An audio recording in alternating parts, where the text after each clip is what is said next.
dasar Islam untuk memelihara kehidupan, memberikan perlindungan dan menegakkan kesejahteraan umat. Landasan utama dalam hukum Islam terkait kehamilan yang pertama ada kehidupan dan kesucian jiwa. Dalam Islam, kehidupan dipandang sebagai sesuatu yang suci. Al-Quran menyebutkan pentingnya menjaga kehidupan termasuk kehidupan janin dalam kandungan firman Allah dalam surat Al-Isra ayat 31 menegaskan agar tidak membunuh anak-anak karena takut miskin sebagai bukti bahwa Islam sangat menjunjung tinggi nilai kehidupan. Yang kedua, ada hak dan kewajiban dan ada hak dan kesehatan ibu hamil. Islam memberikan perhatian besar pada kesehatan ibu selama kehamilan, termasuk memberikan hak kepada ibu dan mendapatkan nutrisi yang cukup, istirahat dan perlindungan dari stres atau bahaya dalam Islam. Suami memiliki kewajiban untuk menjaga istrinya yang hamil dan memenuhi kebutuhan kesejahteraannya baik secara fisik maupun mental. Yang ketiga ada perawatan janin atau memperhatikan terhadap anak dan yang dikandung. Islam menekankan bahwa janin memiliki hak yang harus dijaga sejak dalam kandungan. Salah satunya adalah perlindungan terhadap kesehatan dan keselamatan janin dari segala bentuk ancaman. Dalam hal ini, syariat melarang konsumsi zat-zat berbahaya seperti alkohol atau narkoba oleh ibu hamil karena dapat membahayakan janin. Vinay, nggak bisa.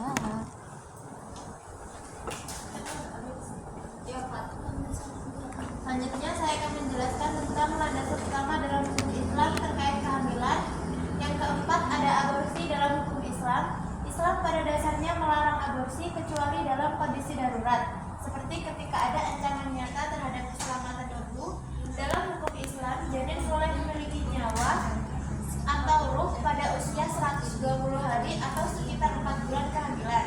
Dan aborsi setelah waktu itu dianggap haram kecuali untuk landasan medis yang sangat mendesak. Sebelum 120 hari ada pendapat yang berbeda di kalangan ulama, tetapi umumnya aborsi tetap dianggap tindakan yang tidak diizinkan kecuali ada kondisi darurat. Yang kelima ada pendidikan dan kesejahteraan anak, yaitu tanggung jawab dalam Islam tidak hanya berhenti pada kehamilan, tetapi berlanjut setelah kelahiran anak. Orang tua wajib memberikan pendidikan agama, kesehatan, serta kesejahteraan yang baik bagi anak yang lahir. Tanggung jawab ini diatur dalam Al-Quran dan Hadis sebagai bentuk amanah orang tua terhadap anak yang merupakan titipan dari Allah. Selanjutnya ada hukum-hukum terkait kelahiran. Yang pertama azan dan iqamah di telinga bayi, yaitu mengumandangkan azan dan iqamah di telinga bayi yang baru lahir adalah sunnah dalam Islam yang bertujuan untuk memperkenalkan bayi pada kalimat tauhid sejak awal kehidupannya. Yang kedua ada tahnik. Tahnik adalah salah satu sunnah yang dianjurkan dalam Islam ketika menyambut kelahiran bayi. Tahnik dilakukan dengan cara memasukkan sedikit kurma yang sudah dikunyah atau dilembutkan ke dalam mulut bayi, khususnya di bagian langit-langit mulutnya. Yang ketiga memberikan nama yang baik. Memilih nama dengan makna yang baik. Rasulullah SAW menganjurkan umatnya untuk memberikan nama dengan makna yang baik, karena nama tersebut bisa menjadi doa dan mempengaruhi kepribadian serta perilaku anak. Yang keempat ada akikah. Akikah adalah salah satu sunnah dalam Islam yang dilakukan sebagai bentuk rasa syukur terhadap Allah Subhanahu wa Ta'ala atas kelahiran seorang anak. Akikah biasanya dilakukan dengan menyembelih hewan, umumnya kambing atau domba, dan diiringi dengan pemberian nama serta mencukur rambut bayi. Yang keenam ada khitan. Khitan atau sunat adalah salah satu praktik yang sangat dianjurkan dalam Islam, baik untuk laki-laki maupun perempuan, meskipun khitan bagi perempuan tidak bersifat sunnah. Yang kelima mencukur rambut bayi. Sunnah mencukur rambut bayi pada hari ke-7 dan bersedekah sesuai berat rambut dalam bentuk emas atau perak. Mencukur rambut bayi yang baru lahir adalah salah satu sunnah dalam Islam yang dianjurkan pada saat akikah, biasanya pada hari ke-7 setelah kelahiran. Tindakan ini dianggap sebagai simbol penyucian dan bentuk syukur atas karunia Allah yang diberikan kepada keluarga. Berikutnya adalah penjelasan tentang menjaga melahirkan seorang ibu yang melahirkan. Hakikatnya adalah sebuah perjuangan yang berat. 9 bulan ibu harus menjaga dan merawat penuh hati-hati agar kelak si jabang bayi dilahirkan dengan selamat. Demikian besar perjuangan ibu melahirkan sang anak. Faktanya tidak semua selamat. Ibu yang meninggal dalam keadaan melahirkan terhitung sebagai syahid. Namun syahid tersebut berbeda dengan orang yang berperang di jalan Allah, karena tetap wajib dimandikan, dikafani dan disolati. Imam Nawawi menggolongkan mati syahid karena melahirkan sebagai syahid akhirat, di mana mereka tetap dimandikan dan disolatkan.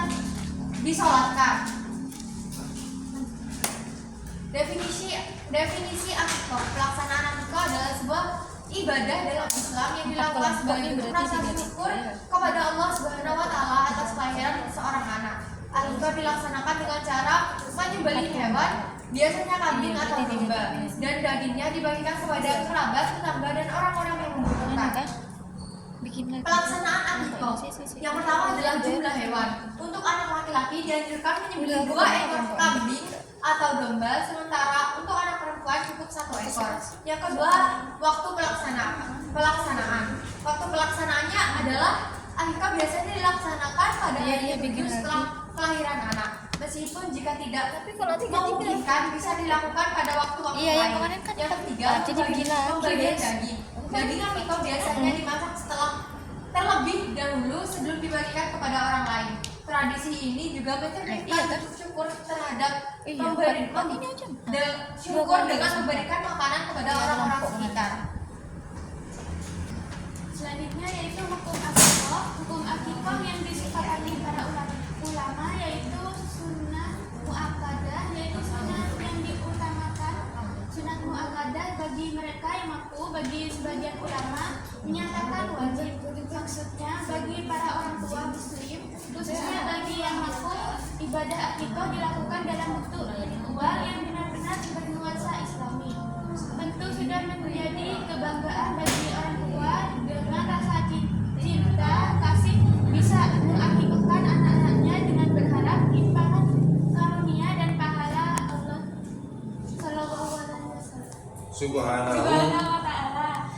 Mengingat hukum mustahab, maka tidak akan memberatkan bagi orang tua memang benar-benar tidak mampu dalam berakikah, karena dengan tanpa mengakikahkan anak-anaknya pun mereka tidak akan mendapatkan sanksi siksaan dari Allah Subhanahu wa ta'ala.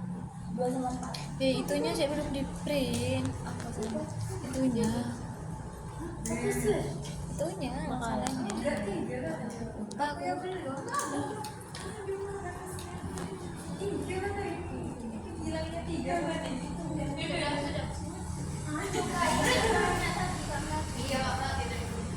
Kesimpulan dari penjelasan materi yang disampaikan oleh pemateri adalah dalam Islam kehamilan dipandang sebagai anugerah dan amanah dari Allah Subhanahu wa taala yang penuh dengan keberkahan. Ajaran-ajaran terkait kehamilan dalam Islam bertujuan untuk menciptakan lingkungan yang penuh kasih sayang dan spiritualitas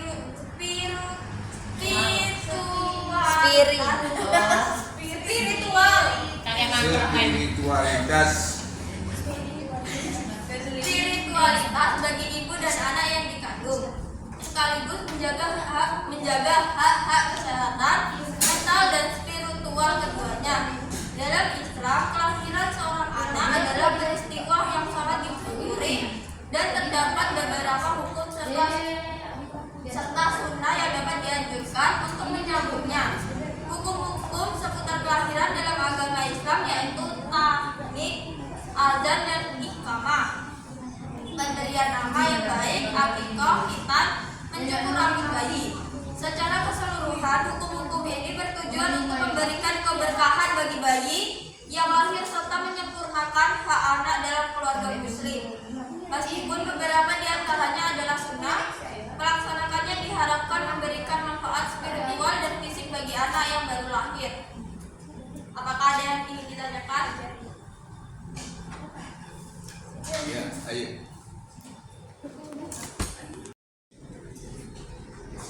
Perkenalkan, nama saya Isnaini Rotuna Seha. Saya akan bertanya mengenai aborsi. Bagaimana Islam menilai keputusan aborsi yang dilakukan atas dasar alasan ekonomi atau sosial?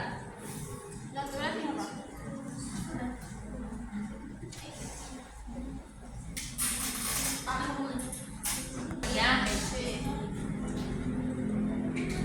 saya ingin bertanya, apa hukum kelahiran? Apa hukum kelahiran? Apa hukum melahirkan dalam agama Kristen? Menurut agama Kristen. Kan Islam pembahasan ke kan dia. Enggak, maksudnya dia Aku tanya.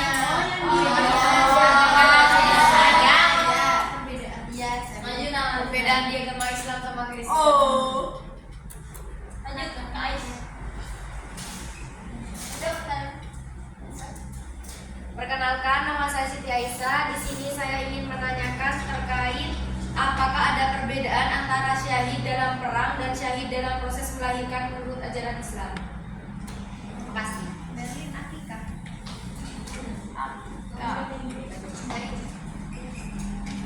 Perkenalkan, nama saya Sufina Damayanti. Izin bertanya, Kak, itu hukum-hukum terkait kelahiran yang nomor 4 kan ada akikah. Apakah hukumnya jika orang tua tidak mampu melaksanakan akikah untuk anaknya?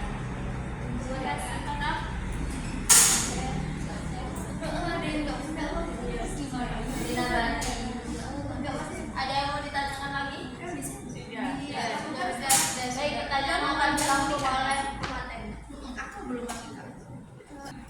Nikah. Katanya. Saya akan menjawab pertanyaan dari Kabina. Apa hukum tapi apa hukum jika orang tua tidak mampu melaksanakan akikah dalam akikah untuk anaknya? Nah, dalam Islam itu hukum akikah adalah sunnah, muakkadah atau sunnah yang sangat dianjurkan, bukan wajib. Artinya jika orang tua mampu secara finansial maka sangat dianjurkan untuk melaksanakan akikah. Tapi kalau misalnya secara tidak mampu secara ekonomi, maka tidak ada dosa bagi mereka untuk tidak melaksanakan akikah dan tidak ada kewajiban untuk berhutang atau memaksakan diri. Apa ada salahnya? Sebagai tindakan yang haram, terutama jika dilakukan atas dasar alasan ekonomi dan sosial. Aborsi hanya diperbolehkan dalam keadaan darurat yang mengancam nyawa ibu dan janin. Dalam pandangan berbagai mazhab seperti Hanafi dan Syafi'i, aborsi sebelum 120 hari dapat dibenarkan dengan syarat tertentu, namun tidak untuk alasan ekonomi. Hukum Islam menekankan bahwa kemiskinan tidak dapat dijadikan alasan untuk menggugurkan kandungan dan solusi lebih diarahkan pada dukungan sosial dan ekonomi. Apa ada sanggahan Kak Aini?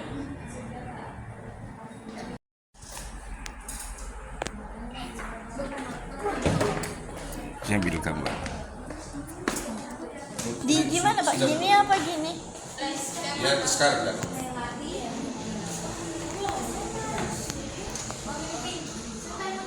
Assalamualaikum warahmatullahi wabarakatuh. Waalaikumsalam warahmatullahi wabarakatuh.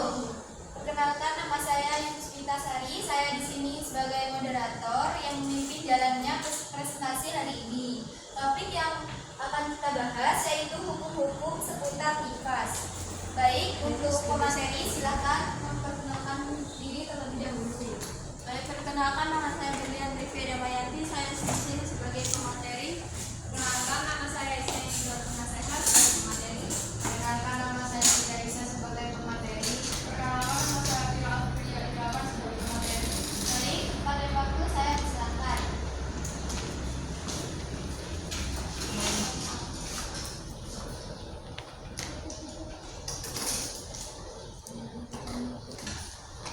Baik, saya di sini akan membahas tentang yang belakang. Nifas adalah kondisi fisiologis yang dialami perempuan pasca melahirkan, ditandai dengan keluarnya darah sebagai bagian dari pemulihan tubuh. Dalam Islam, nifas mempengaruhi kewajiban ibadah seperti sholat, seperti sholat, puasa, yang harus ditunda hingga masa nifas selesai. Ketentuan ini berdasarkan pada Al-Quran, hadis, dan pandangan ulama dengan variasi pandangan tentang durasi dan batasannya di antara berbagai mazhab. Pemahaman tentang hukum nifas sangat penting terutama di Indonesia yang memiliki populasi muslim terbesar dengan sekitar 4,8 juta kelahiran per tahun serta pasca global dengan sekitar 140 juta kelahiran menurut WHO. Edukasi mengenai hukum nifas membantu perempuan muslim menjalankan ibadah sesuai syariat dan menjadi pedoman bagi masyarakat serta pembimbing agama.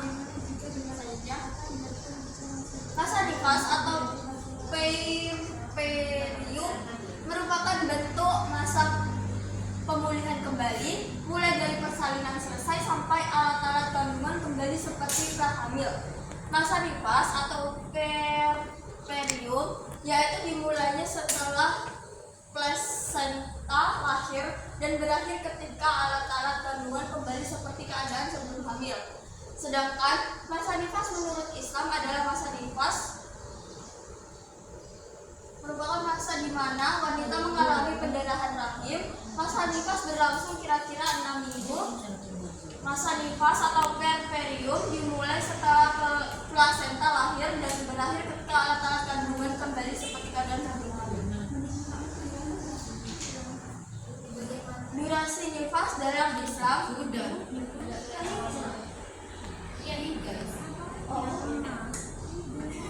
Selanjutnya akan dilanjutkan oleh baik, di sini saya akan menjelaskan mengenai durasi nifas dalam Islam. Durasi nifas atau masa keluarnya darah setelah melahirkan memiliki variasi pandangan dalam fikih Islam. Yang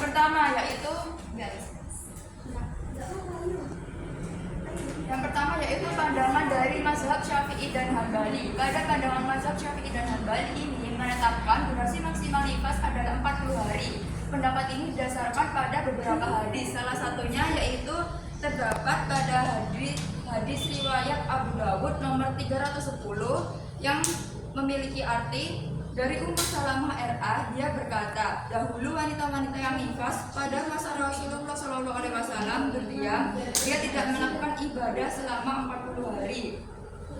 Salah satu hadis tersebut menunjukkan bahwa periode tersebut merupakan durasi umum untuk nifas. Selanjutnya yaitu ada mazhab Hanafi. Pada mazhab Hanafi ini juga menetapkan bahwa batas maksimal 40 hari. Namun mereka mengizinkan perempuan untuk kembali menjalankan ibadah seperti sholat dan puasa jika darah berhenti sebelum periode ini setelah melakukan mandi wajib. Selanjutnya yaitu mazhab Maliki. Pada mazhab Maliki ini memberikan durasi maksimal 60 hari. Meskipun 40 hari tetap dianggap durasi umum jika darah berhenti sebelum batas maksimal menurut mazhab masing-masing.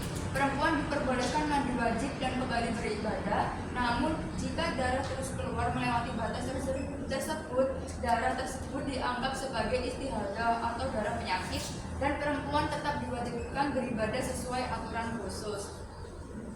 Selanjutnya akan dijelaskan oleh materi berikutnya.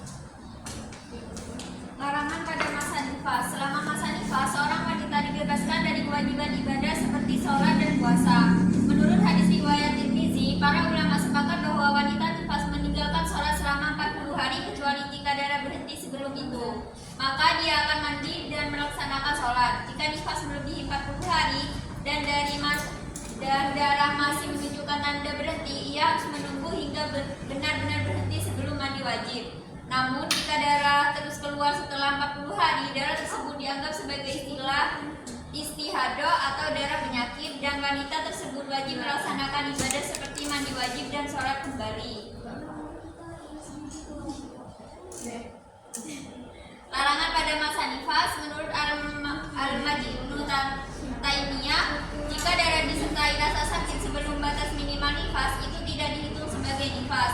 Namun jika sudah melewati batas tersebut, wanita tersebut tidak melakukan sholat dan puasa. Setelah masa nifas berakhir, jika tidak ada tanda berhenti, ia harus kembali menjalankan kewajibannya. Yang selanjutnya, hukum-hukum nifas. Nifas adalah darah yang keluar setelah persalinan dengan beberapa ketentuan hukum yang perlu diperhatikan. Yang pertama, masa nifas. Tidak ada batas minimal untuk masa nifas. Ulama sepakat bahwa wanita yang nifas dan telah melihat tanda-tanda kesucian meski belum mencapai 40 hari boleh mandi, sholat, dan berhubungan dengan suaminya. Durasi maksimal nifas adalah 40 hari, dan jika darah tersebut keluar setelah itu, wanita tetap diwajibkan bersuci dan melaksanakan sholat. Yang kedua, hukum nifas. Hukum wanita nifas sama dengan wanita haid dalam hal-hal yang diharamkan, dimangguhkan, dan disunatkan.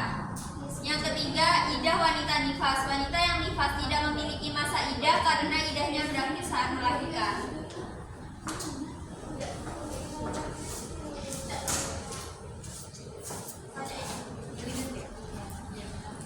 Di sini saya akan menjelaskan terkait batasan hukum nifas. Masa nifas yaitu darah yang keluar setelah persalinan, bervariasi antara 3 hingga 4 minggu dengan durasi rata-rata sekitar 25 hari. Durasi ini bisa lebih lama sehingga 40 hari atau lebih tergantung kondisi ibu, dan masa nifas bisa semakin panjang jika ibu tidak menyusui bayinya. Menurut mazhab Maliki dan Syafi'i, masa nifas biasanya berlangsung hingga 60 hari. Sementara mazhab Hanafi menetapkan durasi rata-rata 40 hari. Semua mazhab kecuali Syafi'i tidak menentukan batasan minimal masa nifas, sementara Syafi'i berpendapat bahwa minimalnya adalah waktu yang sangat sebentar. Pada dasarnya, masa nifas bisa bervariasi sesuai dengan realitas, dan wanita akan kembali menjalankan ibadah seperti sholat dan puasa setelah darah nifas berhenti. Jika darah terus mengalir, maka wanita dianggap masih dalam kondisi nifas atau haid dengan ketentuan hukum yang berlaku sesuai dengan keberadaan darah tersebut.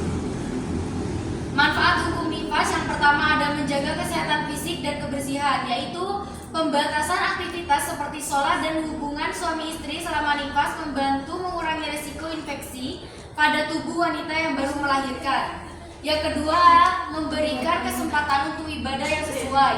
Wanita dianjurkan untuk berzikir dan berdoa selama nifas yang menjaga spiritualitas tanpa mengabaikan kesehatan. Yang ketiga, ada perlindungan dari risiko kesehatan, yaitu masa nifas memberi waktu istirahat yang cukup untuk meminimalkan risiko infeksi akibat hubungan intim yang mungkin membahayakan tubuh yang belum pulih sepenuhnya. Yang keempat, ada menstabilkan emosi pasca melahirkan, yaitu hukum nifas memberi waktu bagi wanita untuk menenangkan diri setelah perubahan fisik dan emosional selama persalinan, membantu keseimbangan emosional. Baik, kesimpulan dari presentasi hari ini yaitu berdasarkan nilai yang telah disampaikan dalam makalah ini, maka penulis menyimpulkan sebagai berikut. Yang pertama yaitu masa nifas adalah periode di mana darah keluar dari rahim seorang perempuan setelah proses melahirkan. Dalam Islam, masa ini dianggap sebagai waktu pemulihan dan diberlakukan sejumlah hukum khusus yang membebaskan perempuan dari beberapa kewajiban ibadah seperti sholat dan puasa selama masa nifas berlangsung. Yang kedua yaitu masa nifas adalah periode keluarnya darah pasca melahirkan dan memiliki variasi dalam durasi, baik dari sisi minimal maupun maksimalnya. Dengan mayoritas fuqaha sepakat bahwa wanita yang melihat tanda-tanda kesucian boleh segera mandi dan melaksanakan ibadah. Hukum nifas dalam Islam memberikan banyak manfaat, termasuk menjaga kesehatan fisik, memberikan waktu pemulihan emosional, serta menjaga keseimbangan spiritual bagi wanita setelah melahirkan. Jadi selanjutnya yaitu adalah sesi tanya jawab. Yang ingin bertanya silakan memperkenalkan terlebih dahulu.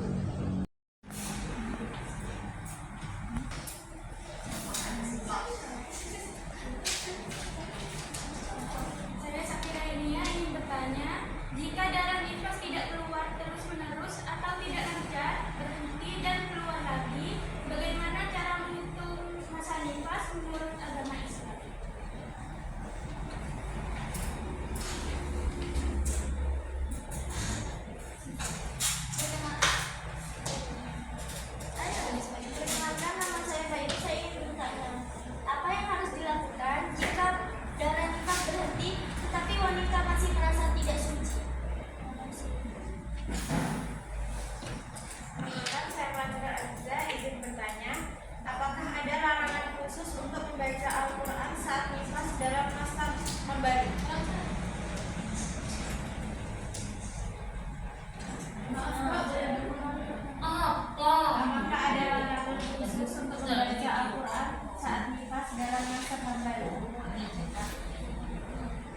Mazhab Hambaliyah.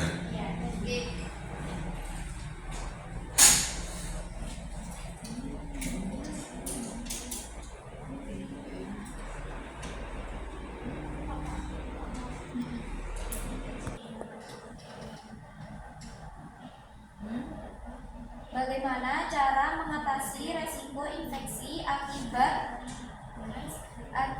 hubungan intim yang mungkin membahayakan tubuh yang belum pulih? Bagaimana cara mengatasi Infeksi akibat hubungan intim yang mungkin membahayakan tubuh yang belum jika hubungan intim yang mungkin membahayakan tubuh yang belum pulih sepenuhnya? Cara mengatasi. Ulangi lagi di pertama tadi. Pertanyaannya apa tadi?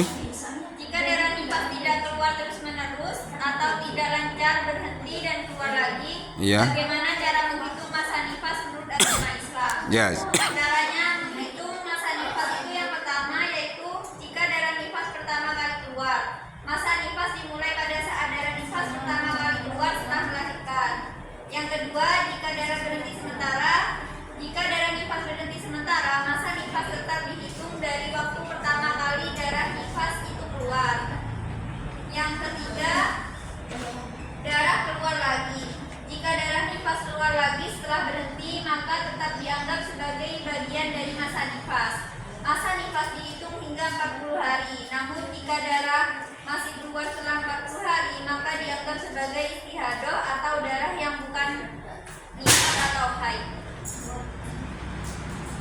Ya, ada ya. Dengan judul hukum-hukum seputar persusuan.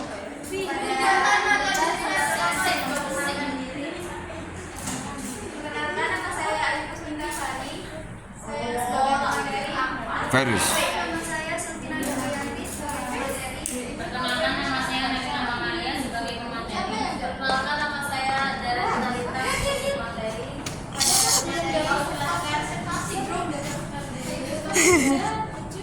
Virus, kamu ini apa wes ngaji bukan? Nyoba. Iya, kamu ngaji bukan kan? Terus dibantu Pak Kadir itu. kita nggak ngajukan, namanya ngajukan ya berapa?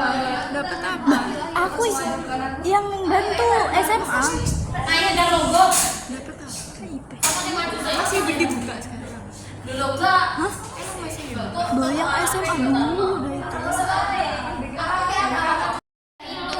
Dasar dalam Al-Quran yang menyebutkan tentang hubungan mahram melalui persusuan dalam beberapa ayat. Salah satu ayat yang menjadi dasar adalah diharamkan atas kamu menikahi ibumu. Jadi dalam agama ini kita tidak boleh menikahi ibu kita sendiri, bukan? Terus anak-anakmu yang perempuan, saudara-saudaramu yang perempuan, saudara-saudara bapakmu yang perempuan, saudara-saudara ibumu yang perempuan, anak-anak perempuan dari saudara-saudaramu yang laki-laki, anak-anak perempuan dari saudara-saudara yang perempuan, ibu-ibu yang menyusui kamu, saudara perempuan sepersusuan kamu. Tujuan hukum syariat dalam persusuan yaitu menjaga keturunan dan kejelasan nasab persusuan, membantu menjaga hubungan nasab agar tidak bercampur dan untuk mencegah pernikahan yang dilarang, seperti antara anak susuan dengan ibu atau saudara susuan. Hal ini penting untuk menjaga kejelasan hubungan keluarga dan keturunan. Iya. Ada arahnya. Yuk, ada arahnya.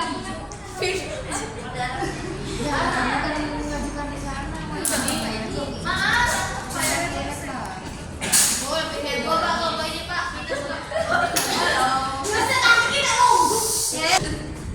Hukum-hukum menyusui dalam Islam memiliki landasan yang kuat dalam Al-Quran dan hadis dengan beberapa panduan mengenai kewajiban dan durasi menyusui. Berikut adalah beberapa poin utama.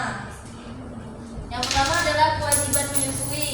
Yang kedua, durasi menyusui di Al-Quran. Yang ketiga, kewajiban suami. Yang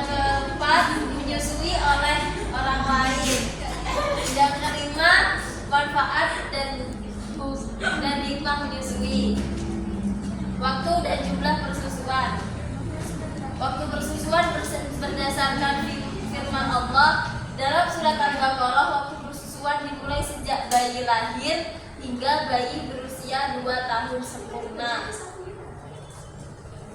Terdapat dalil ya wal walidu Bisa cara meja. wal walidu yurdi'na aw Wal walidat. terus nah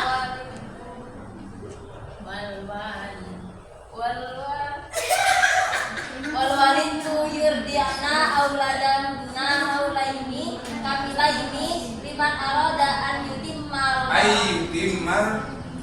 Ayu timar roda lagi.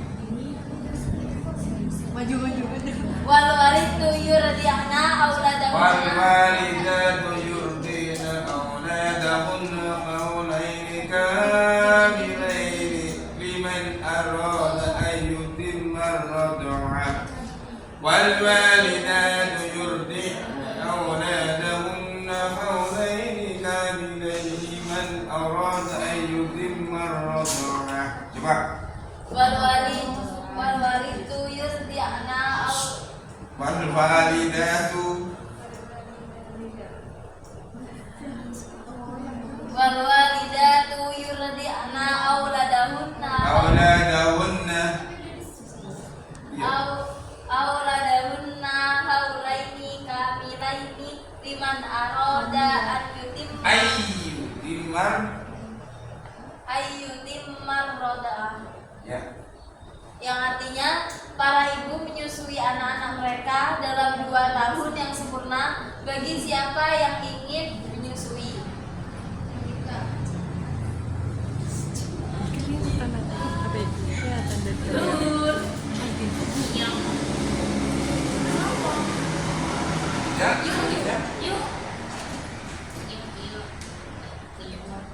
Selanjutnya yaitu jumlah persusuan dalam Islam.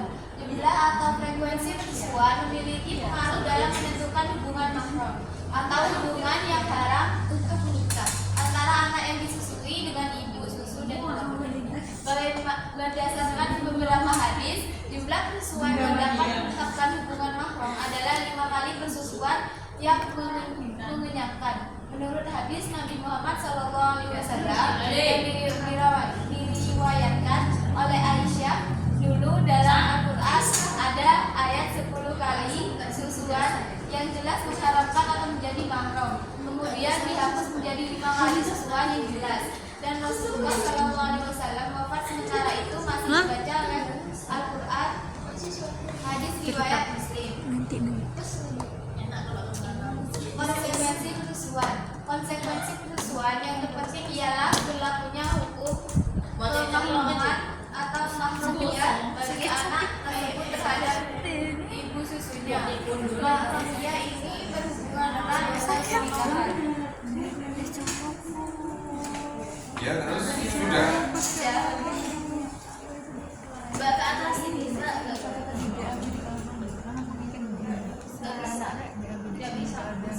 nggak bisa makna persetujuan atau satu doa sina Satu rodoa.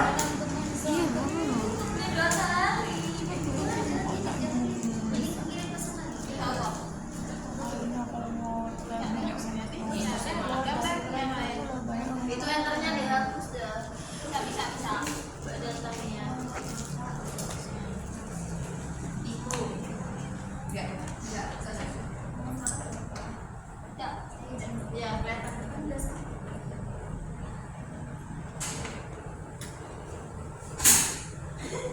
Ya. Mana satu susuan atau rodoa? Definisi 1 kali susuan. Ar-rod'atu adalah ayal takimat ya fayash roba minhu summa yada'uhu. Artinya aktivitas mengulum atau payudara dan meminum darinya lalu meninggalkannya. Ibnu Taimiyah tahun 1995. Dengan demikian dapat disimpulkan bahwa 1 kali persusuan harus memenuhi syarat menetek asli dan menghentikan atau kehendaknya sendiri, bukan kehendak yang lain termasuk ibu yang menyusuinya. Makna satu susuan ini tidak pula terpenuhi dalam beberapa kasus, misalnya menetek terhenti untuk bernafas, menetek terhenti karena anak berpindah posisi dari kanan ke kiri atau sebaliknya. Ibu susu menghentikannya baik sejenak maupun lama, dialihkan perhatiannya oleh suatu hal yang lain, lantas anak melanjutkannya. Hukum menyusui bayi dengan susu formula. Sebagian orang berpendapat bahwa menyusui dengan ASI itu hukumnya wajib. Jadi yang wajib bukan hanya aktivitas menyusuinya, tetapi juga wajib dengan minuman tertentu, yakni ASI. Pendapat ini kemudian diseret pada kesimpulan bahwa Jangan diseret, ditarik. Kemudian ditarik pada kesimpulan bahwa memberi minum bayi dengan susu formula adalah haram. Ibu-ibu yang memberi anaknya susu formula dianggap melakukan dosa besar, pantas dihujat dan melakukan aib. Diwajibkan syariat sebenarnya adalah menjaga nyawa bayi, bukan aspek memberi asuh ibu atau ASI. Menjaga nyawa bayi di antara hal terpenting untuk mewujudkannya adalah menjamin makan dan minumnya, selain menjaga kesehatan, keamanan dan sebagainya. Syarat tidak menentukan jenis makanan tertentu untuk menghidupi bayi, sebagaimana juga tidak menentukan minuman tertentu. Jadi pemberi minum bayi boleh dengan ASI, sufor atau susu formula, halit sinai, susu sapi, susu unta, susu kambing, madu, air putih dan lain-lain, selama tidak menimbulkan doror pada bayi. Memberi ASI Doror atau bahaya. pada bayi. Memberi ASI hanyalah persoalan teknis yang bisa dilakukan atau tidak dengan alasan-alasan.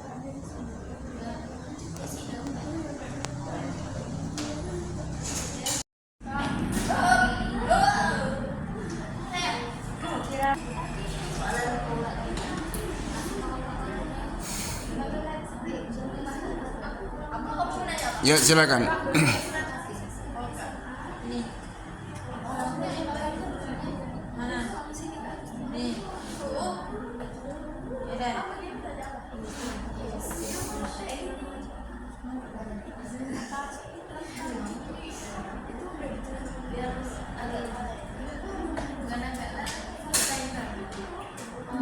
Masalah Irawan, di sini saya ingin bertanya mengenai kewajiban menyusui.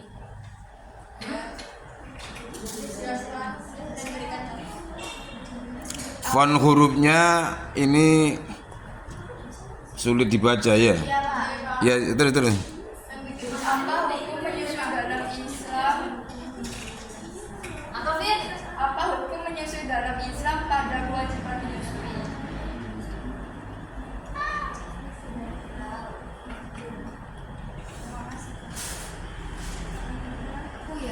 Terangkan apa saya yakin saya bertanya tentang durasi menyusui Al-Quran. Di Al-Quran. Durasi menyusui di Al-Quran. Itu maksudnya kayak gimana? Durasi menyusui di dalam Al-Quran. Aku udah. Terima kasih.